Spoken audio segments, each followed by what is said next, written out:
Hello दोस्तों, कैसे हो आप सब? बढ़िया? आइए स्टार्ट करते हैं रिवीजन क्रक्स। जैसा कि मैंने प्रॉमिस किया था, हर कॉन्सेप्ट वीडियो के बाद एक रिवीजन क्रक्स लाया जाएगा एंड देन उसके बाद एमसीक्यू क्वेश्चन प्रैक्टिस लाया जाएगा। इसमें आप पार्टिसिपेट करते हो कमेंट सेक्शन में आंसर देकर।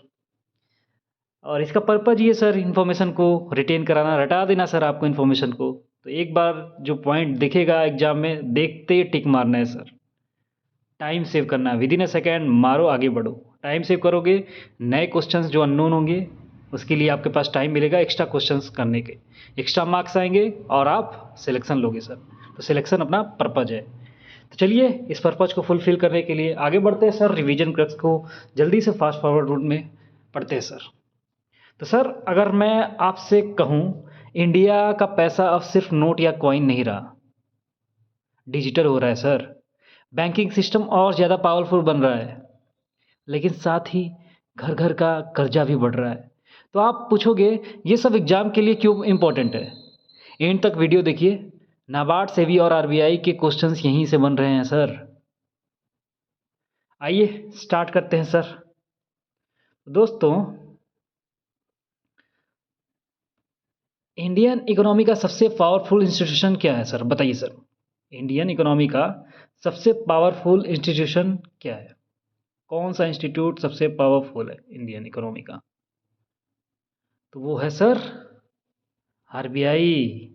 जब भी इंडिया की इकोनॉमी की बात होती है तो एक नाम सबसे पहले आता है, वो क्या है सर? आरबीआई। उसका हेडक्वार्टर कहाँ है सर आरबीआई का? मुंबई। कब इस्टेब्लिश हुआ था सर? 1 अप्रैल 1935, 1935। गवर्नर कौन थे सर? संजय मल्होत्रा। अभी हैं जो थे सीडी देशमुख, पहले इंडियन गवर्नर 1943 में। तो आरबीआई सर सिर्फ इंटरेस्ट रेट डिसाइड नहीं करता, ये डिसाइड करता है पैसा कैसे चलेगा, बैंक कैसे चलेंगे और सिस्टम कैसे सेफ रहेगा। और आज की सारी न्यूज़ इसी से जुड़ी हुई हैं। तो सर आइए स्टार्ट करते हैं। बात करते हैं डिजिटल पैसा यानी कि ई रुपी की ग्राउंड रियलिटी। आरबीआई ने ऑफिशियली बताया है कि रिटेल सीबीडीसी ट्रांजैक्शंस क्रॉस कर चुके हैं 120 मिलियन। टोटल वैल्यू हो चुकी है 28,000 करोड़। अब तक लगभग 80 लाख यूजर्स ई रुपी यूज कर रहे हैं। मतलब एडॉप्शन धीरे है लेकिन स्टेबल है। तो यही बोला गया है कि retail CBDC transaction hit 120 millions value, 120 million and value crosses 28,000 crore. The Reserve Bank of India reported that retail CBDC, that is central bank digital currency transactions, have crossed 120 million in volume and 28,000 crore in value so far. Around 8 million users currently using the e-rupee, indicating gradual adoption among the public. The retail e-rupee pilot began on December 1, 2022, marking India's entry into digital payment. यही लिखा है sir कि retail e रुपी का pilot launch हुआ था sir 1 दिसंबर 2022 को। ये India का डिजिटल करेंसी एरा का एंट्री पॉइंट था सर। ये इंडिया का डिजिटल करेंसी एरा का एंट्री पॉइंट था। और अब आरबीआई ने एक और स्टेप लिया सर, सीबीडीसी रिटेल सैंडबॉक्स। इसका मतलब फिनटेक कंपनीज नए digital payment solutions controlled environment में टेस्ट कर सकती हैं। समझे सर? तो the retail e rupee pilot begin on December 1, 2022 बता रखा है सर आपको।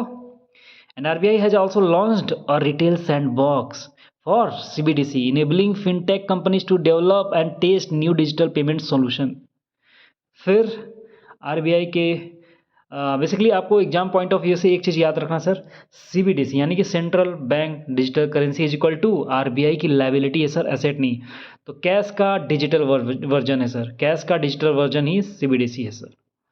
अब आते हैं सर बैंकिंग के बारे में थोड़ा समझेंगे सर अपनी भाषा में। तो आरबीआई ने एक बहुत इंपॉर्टेंट रिफॉर्म किया है सर रीजनल लैंग्वेज सर्विस को लेकर। अब रूल्स क्या कहते हैं? हर बैंक को ट्राइलिंगुअल कम्युनिकेशन देनी होगी, हिंदी, इंग्लिश और local language. Public sector banks को हायर करने होंगे लोकल बैंक्स ऑफिसर यानी कि एलबीओज और कस्टमर सर्विस एसोसिएट यानी कि सीएसएज तभी ब्रांच में पोस्टिंग पाएंगे जब वो local language proficiency test clear करेंगे, यानी कि एलपीटी टेस्ट क्लियर करेंगे। इसका मतलब बैंकिंग सिस्टम और ज़्यादा इंक्लूसिव हो रहा है सर, और रूरल और सेमी अर्बन इंडिया के लिए फ्रेंडली हो रहा है सर। और ये सर नाबार्ड के लिए बहुत इंपॉर्टेंट पॉइंट है, ध्यान रखिएगा सर। एलपीटी टेस्ट किसके लिए? सीएसए के लिए, कस्टमर सर्विस एसोसिएट के लिए। और पब्लिक सेक्टर बैंक जो हायर करेंगे, लोकल बैंक्स ऑफिसर को हायर करना होगा सर, और इंश्योर करना होगा ट्राईलिंगुअल कम्युनिकेशन सर। ठीक है, ऑल राइट। तो यही बात हम कर रहे थे सर कि RBI tightens guidelines to boost regional language service in banks, PSB is told to hire local official. The RBI has tightened the rule to expand the use of regional language in all banking service. Banking now must ensure trilingual communication, that is in Hindi, English and local language across all customer touch point. Public sector banks are now required to recruit local bank officer LBOs fluent in regional language. So, sir, customer service associates must pass a local language proficiency test before branch posting. ये चीज़ें मैं बार बार repeat इसीलिए कर रहा हूँ sir, ताकि अपने आपके माइंड में चीज़ें घुस जाए सर, एग्जाम में आते ही आप गलत ना करो इतने सिंपल क्वेश्चन। ऑलराइट सर, इसीलिए दोबारा दोबारा कर रहा हूँ। ऑलराइट, अब आगे आते हैं सर, आगे आते हैं, अब पढ़ते हैं सर DSIB के बारे में, that is domestic systematically important bank that is too big to fail. तो आरबीआई ने कंफर्म किया कि एसबीआई, एचडीएफसी, आईसीआईसीआई बैंक, ये तीनों अभी भी डोमेस्टिकली सिस्टमेटिकली इंपॉर्टेंट बैंक हैं और रहेंगे। इन्हें टू बिग टू फेल इसलिए बोला जाता है क्योंकि इनके फेल्योर पूरी फाइनेंशियल सिस्टम को डिसरप्ट कर देते हैं।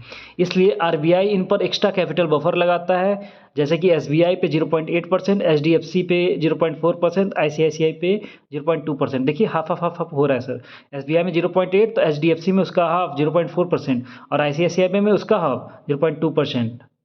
समझे सर। और टाइमलाइन इनका जान लीजिए सर कि कब किसको डिसिग्नेट किया गया डीएसआईबी। तो एसबीआई को डिसिग्नेट किया गया डीएसआईबी में 2015 में, आईसीआईसीआई को 2016 में, एचडीएफसी को 2017 में।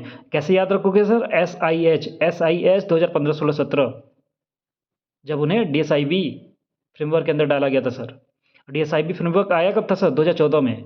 उसी के बाद 2015 में एसबीआई को डाला गया, 2016 में आईसीआईसीआई को डाला गया, फिर एचडीएफसी को। लेकिन जब कैपिटल बफर की बात होती है, एक्स्ट्रा कैपिटल बफर, तो ये ऑर्डर थोड़ा सा अलग होता है सर। एसबीआई तो नंबर 1 पे होगा, लेकिन आईसीआईसीआई तीसरे नंबर पे।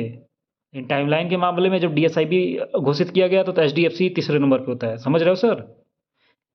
एक्स्ट्रा कैपिटल बफर की बात होगी तो एसबीआई टॉप करेगा, फिर एचडीएफसी, फिर आईसीआईसीआई। समझ रहे हो? बट टाइमलाइन की बात होगी कि कब डीएसआईबी फ्रेमवर्क के अंडर उनको डाला गया, तो पहले एसबीआई आएगा, फिर आईसीआईसीआई आएगा, फिर एचडीएफसी आएगा सर। सर डीएसआईबी जो मतलब डीएसआईबी फ्रेमवर्क आया था 2014 में, ये बेस था किस पे? सिस्टेमिक इम्पोर्टेंस स्कोर पे सर। किस पे? सिस्टेमिक इम्पोर्टेंट स्कोर पे। तो यही सर, एक बार और फिर से सुन लीजिए sir. RBI retains SBI, HDFC bank and ICICI bank as a systematically important bank. The RBI announced that SBI, HDFC Bank and ICICI Bank will continue to be classified as systematically important bank. Systematically important banks are considered too big to fail due to their size, complexity and interconnectedness in the financial system. Their failure could severely disrupt essential banking services and overall economic stability. That's why we call it too big to fail. SBI must maintain, इसीलिए हम कहते हैं कि SBI must maintain an additional capital buffer of 0.8%, HDFC Bank 0.4% and ICICI Bank 0.2% of their risk weighted asset. किसका sir ये percentage किसका? of their risk weighted asset. The SBI, ICICI Bank were designated as DSIB in 2015 and 2016 respectively, while HDFC Bank joined this list of DSIB in 2017. The DSIB framework 2014 requires RBI to classify banks. क्या बोल रहा है sir? DSIB framework 2014 requires RBI to classify the banks based on systemic importance score, SIS score, and assign them to the risk bucket. Higher the SIS score, demand higher the SIS score demand greater capital requirement to ensure the financial resilience. समझिए sir, higher the SIS score demand greater capital requirement to ensure the financial resilience. Alright, hope समझ में आया होगा। अब sir आगे चलते हैं sir, थोड़ा सा एक सीरियस सिग्नल की बात करते हैं सर, हाउस होल्ड डेट की बात करते हैं सर। हाउस होल्ड डेट, तो RBI डेटा एक वार्निंग दे रहा है सर, 2019-20 से 2024-25 के बीच फाइनेंशियल एसेट्स बढ़े 48%, लेकिन फाइनेंशियल लायबिलिटीज बढ़ गए 102%। देख रहे हो सर कितना ज़्यादा रेट से इंक्रीज हो रहा है sir financial liabilities than asset creation. Asset भी क्रिएशन भी बढ़ रहा है सर, लेकिन लायबिलिटीज उससे ज़्यादा बढ़ रही है सर। हाउस होल्ड डेट उससे ज़्यादा बढ़ रही है सर, 102% से सर। तो जीडीपी के हिसाब से लेकिन सर एसेट एडिशन गिरा है सर। जीडीपी के शेयर के हिसाब से अगर देखोगे सर तो एसेट एडिशन गिरा है, कैसे 12% से 10.8%, और लाइबिलिटीज बढ़ी है सर 3.9% से 4.7%। नंबर्स की में बात करेंगे तो सर एसेट्स क्या था सर 24.1 लाख करोड़ से लेके अब बढ़ा है सर 35.6 लाख करोड़, 24.1 लाख करोड़ से 35.6 लाख करोड़ बढ़ा है सर। लाइबिलिटीज सर, लाइबिलिटीज बढ़ा सर, डबल हुआ है सर 7.5 लाख करोड़ से 15.7 लाख करोड़। तो 2023-24 में liability to GDP ratio sir peak पे था सर, 6.2% था, पीक पे था। मतलब 2021-22 से इंक्रीज होना स्टार्ट हुआ, 2023-24 में पीक पे गया 6.2%। लाइबिलिटी टू जीडीपी रेशियो बात कर रहे हैं sir, liability to, debt to नहीं, liability to GDP ratio sir बात कर रहे हैं सर, ठीक है सर। तो ये 6.2% पीक पे हुआ कब 2023-24 में, फिर अभी थोड़ा सा लूज आउट हुआ है। और सर और क्या बताइए, और कुछ बात करनी है? तो सर यही मैं बोल रहा था, household are piling on the debt faster than creating asset. Household are piling on debt faster than creating asset. RBI data बताता है sir, household debt in India has grown faster than the financial asset since 2019-20 according to RBI data. From 2019 to 2025, financial assets rose 48% while liabilities increased to 102%. As a share of GDP, asset addition fell from 12% to 10.8% while liabilities rose from 3.9% to 4.7%. Household financial asset grew from 24.1 lakh crore to 35.6 lakh crore from 2019-20 से 2024-25 तक, ठीक है। तो sir financial liabilities increase from 7.5 lakh crore to, liabilities की बात करें sir, to double around 15.7 lakh crore in the same period. The liability to GDP ratio peaked at 6.2% in 2023-24 before easing in 2024 and 25. A clear shift in saving pattern is visible with mutual fund gaining popularity alongside the traditional bank deposit. समझे sir, यही बोलना चाह रहे हैं हम कि saving behaviour भी बदल रहे हैं सर लोगों के, म्यूचुअल फंड के पॉपुलर होने की वजह से लोग अब सेविंग ज़्यादा कर रहे हैं सर, एसेट क्रिएशन नहीं। अब लोग काफ़ी फिनेंशियल हो रहे हैं सर, सिर्फ बैंक डिपॉजिट पर डिपेंडेंट नहीं हो रहे सर।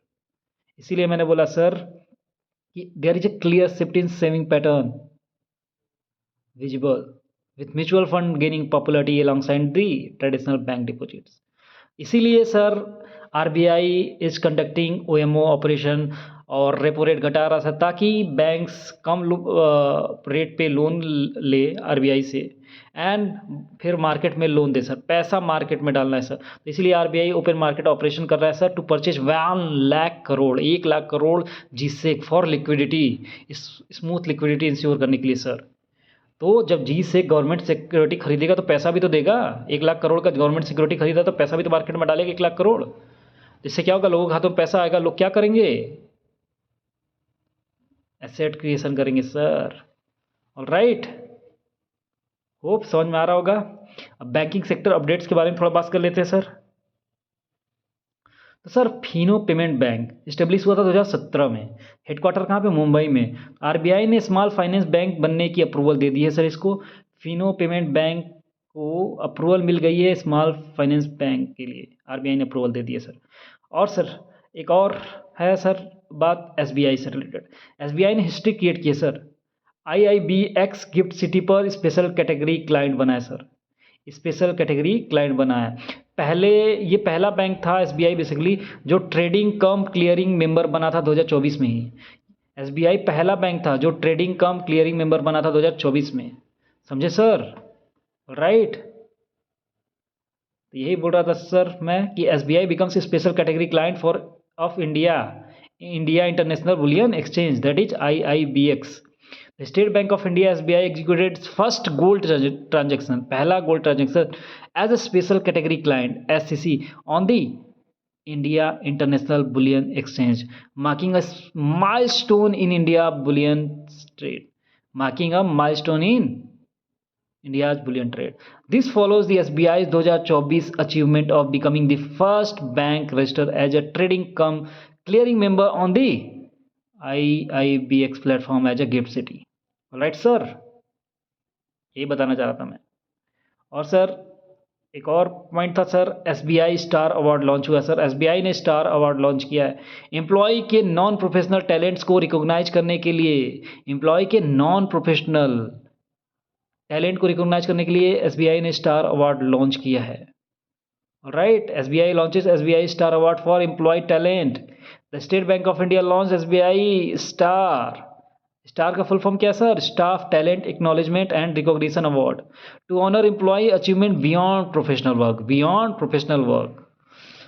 फिर सर एक न्यूज आई थी सर कि एसबीआई ने $100 बिलियन यूएस डॉलर के मार्केट कैप क्लब ज्वाइन किया sir.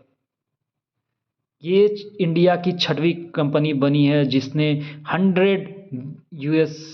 100 billion US dollar market cap club join किया है। तो यही बात है सर कि SBI enters 100 billion US dollar market cap club.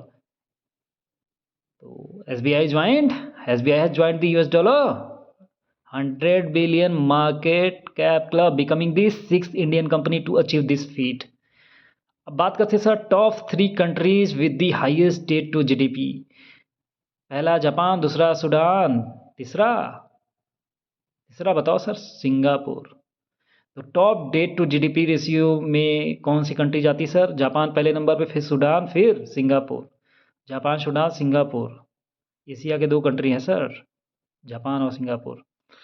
और रसिया बना है सर इंडिया का इकोनॉमी की, मतलब बेसिकली इकोनॉमी और ग्लोबल अफेयर की भी बात कर रहे हैं।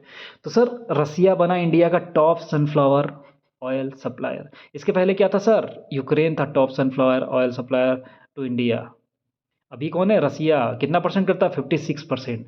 लेकिन सर अगर हम ओवरऑल की बात करें कि इंडिया ओवरऑल कितना परसेंट कुकिंग ऑयल इंपोर्ट करता है, टोटल 60% कुकिंग ऑयल इंपोर्ट करता है सर, जिसमें पाम ऑयल सबसे ज़्यादा इंपोर्ट किया जाता है, फिर सोयाबीन, फिर सनफ्लावर। समझे सर? तो यही बताना चाह रहा है कि Russia becomes the India top supplier of sunflower oil. Russia has overtaken the Ukraine as India's largest supplier of sunflower oil, now providing about 56% of import. India imports nearly 60% of its total cooking oil, with palm oil remaining dominant, followed by soybean and sunflower oil. उसके बाद हम कुछ facts की बात करते हैं sir, ऐसे ही पूछते हैं आपसे। बताइए सर वर्ल्ड बैंक कब इस्टेब्लिश हुआ था? वर्ल्ड बैंक किस ईयर में इस्टेब्लिश हुआ था? डेट तो पता नहीं आपको याद होगा कि नहीं होगा, लेकिन ये इंपॉर्टेंट है सर, आपको पता होना चाहिए सर। तो सर वर्ल्ड बैंक इस्टेब्लिश हुआ था 4 जुलाई 1944, 4 जुलाई सर। और हेडक्वार्टर सर सभी को पता होगा वाशिंगटन डीसी। प्रेसिडेंट कौन है sir current? Ajay Banga. Urban cooperative banks के लिए डिजिटल पुश मिला है सर, आपको पता होगा सर। अर्बन कोऑपरेटिव बैंक के लिए डिजिटल पुश मिला है कैसे? साकार डिजीपे, 2 ऐप लॉन्च किए गए sir, Sahakar DigiPay, Sahakar Digi loan. 9 crore users को बेनिफिट मिलेंगे सर, 9 करोड़ यूजर्स को बेनिफिट मिलेंगे जो कोऑपरेटिव बैंक्स को यूज कर रहे हैं सर। Alright sir. तो sir digital push for grassroots banking, 2 new apps to transform urban cooperative banks for 9 crore users. Union Minister Amit Shah launched Sakar DigiPay and Sahakar DigiLoan to digitize urban cooperative banks, enabling faster paperless payment and credit access for nearly 9 crore customers. All right, sir. और आपको sir पता होगा कि IT is in headlines but still ranks 3rd in Indian service sector. Still ranks third in Indian service sector. बताइए sir क्यों? IT आपको पता होगा हेडलाइन में क्यों है, एआई की वजह से, आर्टिफिशियल इंटेलिजेंस की वजह से ड्रॉप हुआ है सर, चीज़ें थोड़ी दिक्कत हुई हैं, जो इस ग्रोथ से बढ़ रहा था वो थोड़ा कम हुआ है sir, but still ranks third in Indian service sector. तो sir with in services IT is the third largest contributor. IT is third largest contributor to service GVA. Third largest contributor to service GVA. पहला sir क्या है sir फिर? Trade and repair. पहला क्या है sir? First largest contributor to service GVA क्या है sir? Trade and repair.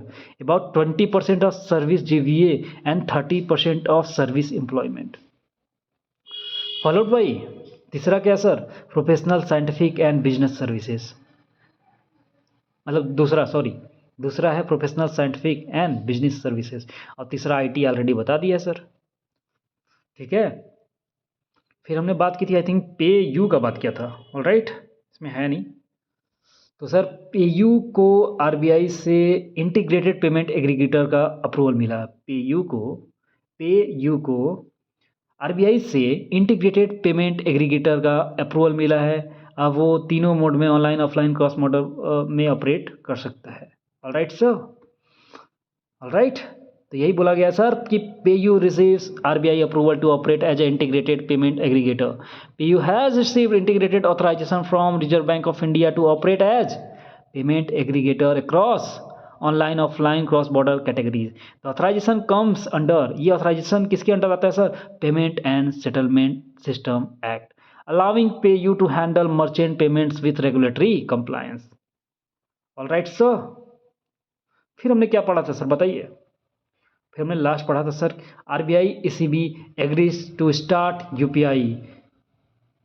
RBI ECB agree to start UPI TIPS link realisation phase. UPI TIPS link realisation phase.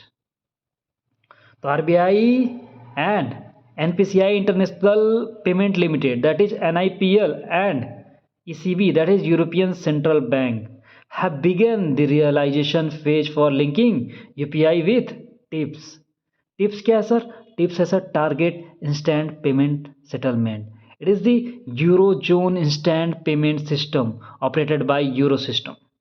तो sir UPI TIPS linking interlinking aims to enable cross border remittances between India and Euro area. All right sir.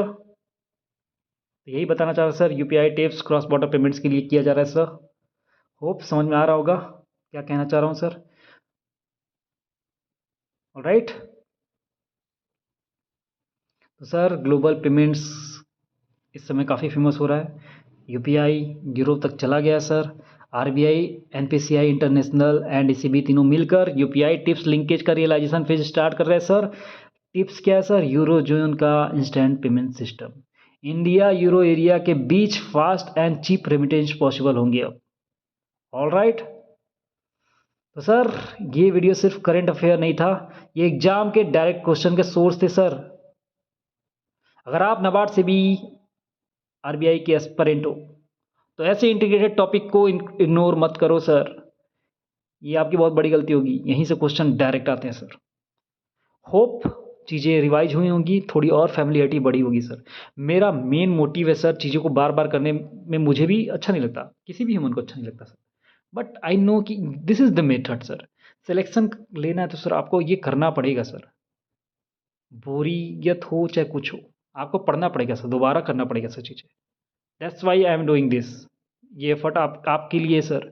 आप hard work करिए sir, मेरे hard work करने से कुछ नहीं होगा, आप हार्ड वर्क करेंगे तभी सिलेक्शन होगा.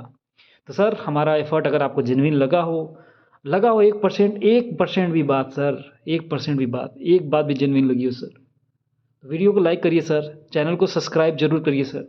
हमें पता चलता है कि ये वीडियो जेन्युइन लोगों के पास पहुँचा है, सीरियस एस्पिरेंट्स के पास पहुँचा है, जो चाहते हैं सर सिलेक्शन, जो हार्ड वर्किंग है सर, जो सीरियस है, जो चाहते हैं अपना सिलेक्शन सर, जो चाहते हैं कि हमें इन्फॉर्मेशन रिटेन करा जाए सर, हटा दिया जाए सर इन्फॉर्मेशन.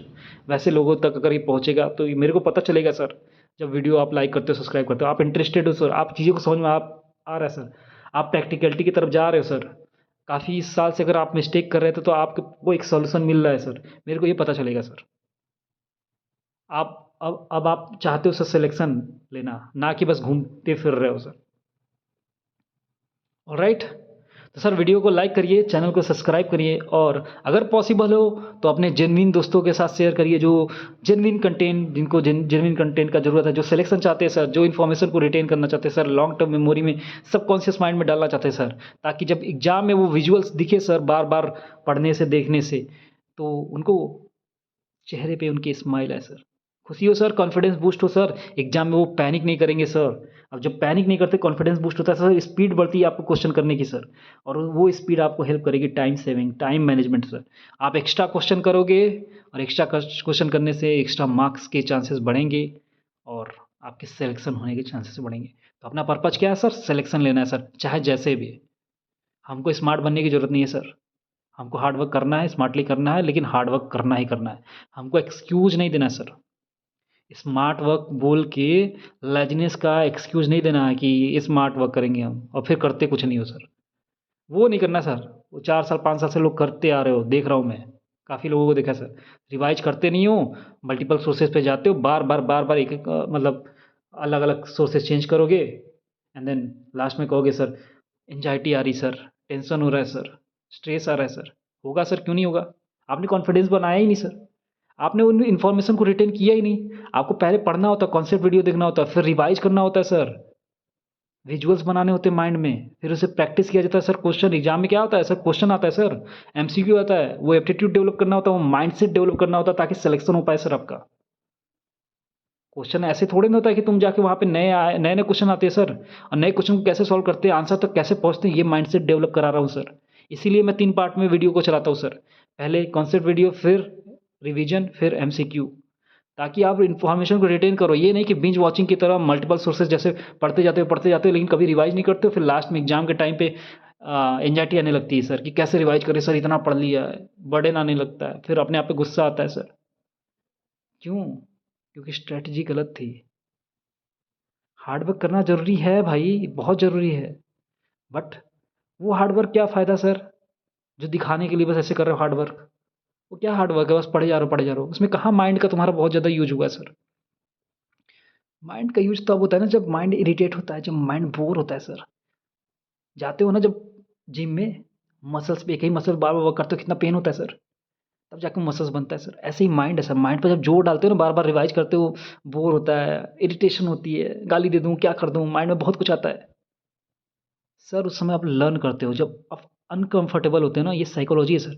अनकम्फर्टेबल होते हो तो मतलब आप ग्रो कर रहे हो, आप लर्न कर रहे हो। आप कंफर्टेबल ज़ोन में जाते हो, पढ़ते जाते हो, बिंज वॉचिंग की तरह देखते जाते हो। भले से याद हो चाहे ना हो, आज दुनिया क्या बोलोगे, मैं 10 घंटा पढ़ता हूँ, 20 घंटा पढ़ता हूँ। आप कुछ नहीं पढ़ रहे हो रियलिटी में। वो कोई फ़ायदा नहीं उस पढ़ाई का, रीडिंग कर रहे हो वो आप, समझ रहे हो? इसलिए मैं कहता हूँ, मैं उन बच्चों को ज़्यादा बेहतर मानता हूँ जो रट लेता है। जो 3 बार 4 बार करके भाई कैसे भी करके रट लेता है, रिपीट करके या एक ही बार में कैसे भी करके भाई वो इन्फॉर्मेशन रटा, तो इरिटेट हुआ, कुछ किया, मेहनत किया भाई वो। उसको सिलेक्शन चाहिए था, उसका माइंडसेट था सिलेक्शन वाला। आपको स्मार्टनेस चाहिए, करो स्मार्टनेस। मैं बहुत लोगों को जानता हूँ जो आईएएस, पीसीएस बने सर, जो स्मार्ट स्मार्ट नहीं है, इंटेलिजेंट नहीं है, बड़े कॉलेज से नहीं है। लेकिन बहुत ऐसे लोगों को जानता हूँ जो बड़े कॉलेज से अटेम्प्ट्स खत्म हो गए सर, बाल चले गए, सिलेक्शन नहीं हुआ। लेकिन जो जिन्होंने हार्ड वर्क किया और जहाँ पे रटना हुआ रटा सर, ज़्यादा कूल बनने की कोशिश नहीं की, उनके सिलेक्शन हुए सर। अभी भी समय है सर, संभल जाओ, टाइम वेस्ट मत करो। जो मिस्टेक्स पहले कर रखे हो, बार-बार मिस्टेक करते हो, रिवाइज़ नहीं करते हो सर, वो अब मत करो सर, अभी भी टाइम है सर। सुधर जाओ, सुधर जाओ। नहीं तो वही फिर 5-6 साल चला जाएगा ना, फिर वापस चीज़ें करना ना आसान नहीं होता, सबके बस की बात नहीं होती। ऑल्दो हिम्मत तो रखनी चाहिए इंसान को यार, जीना है, हिम्मत तो रखनी चाहिए। रिबाउंस करना तो आना चाहिए इंसान को, ठीक है? देर सबेर सही, बट होश आना चाहिए भाई, होश आना चाहिए। तो ज़्यादा नहीं बोलूँगा सर, जो भी बोल रहा हूँ आपके काम का बोल रहा हूँ, साइकोलॉजिकली बोल रहा हूँ, कोई ज्ञान नहीं है, कोई कूल, कोई कुछ ऐसा वैसी बात नहीं हो रही है। जो है सर साइंटिफिकली बात कर रहा हूँ सर, साइंटिफिकली पढ़ाता हूँ, साइंटिफिक में बिलीव करता हूँ सर, लॉजिक में। ऑलराइट, तो अगर वीडियो अच्छा लगे तो लाइक करिए, चैनल को सब्सक्राइब कर सकते हैं तो सब्सक्राइब करिए। अगर पॉसिबल हो शेयर करना तो करिए शेयर। मिलते हैं सर नेक्स्ट वीडियो में, मैं तो पढ़ाता रहूँगा सर। Alright, thank you.